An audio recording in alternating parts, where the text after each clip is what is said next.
pangutana, G. Sige, ma'am. Tara, basahan mo na ako, ha? Sige, ma'am.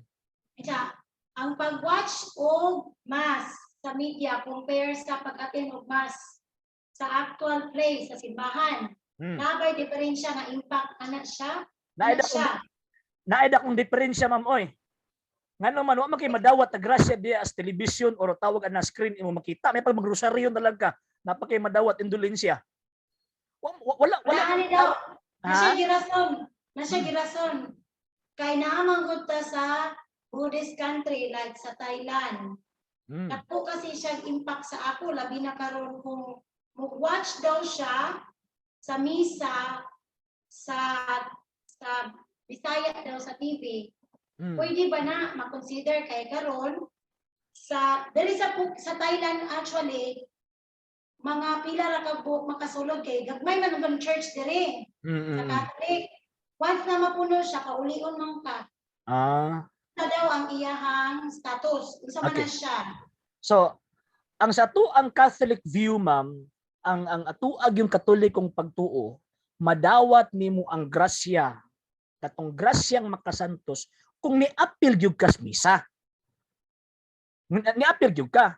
Kaya kanang sa television, magtanaw lang ka sa television, wate kalainan ni Kibuloy, wate kalainan ni Soriano, wate kalainan ni katibitong ni sa panganad tong Reverend Al Galo nga ipatong ang imong kamot diya sa ibabaw sa radyo aron maayo ka sa imong sakit, di ba? Reverend Al Galo.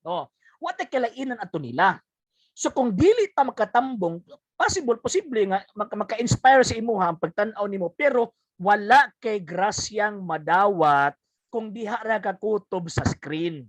Wala. Mas maayo pang magrosaryo ka. Ngano man kaysa paghimo nato sa rosaryo, ang action nato tinguha sa pagsimba sa Dios, naghihimo nato sa santos nga rosaryo, unya gibasihan pud nato tong tawag anang katibitong spiritual communion. Katong sa rosaryo niya ato tong ampuon tong spiritual communion makadawat pata og indulhensya. So siguro di ato siya pugngan nga magtan-aw siya, pero again walay grasyang madawat dito kung mutan-aw lang sa screen. Mas maayong magrosaryo siya. Pero kung aron i-inspire niya ang iyang kagalingon, okay, go ahead. Pwede kang mutan-aw, pero again wala kay grasyang madawat. Mas maayo pa kung mutan-aw ka at the same time sa maong higayon magrosaryo ka. Kaya na-inspire pa nimo ang imuhang pagbati at the same time nakadawat kapag indulhensya tungod sa imuhang pagrosaryo. Alang sa mga dugang videos and informations, just click like, subscribe, then click the notification bell for more updates.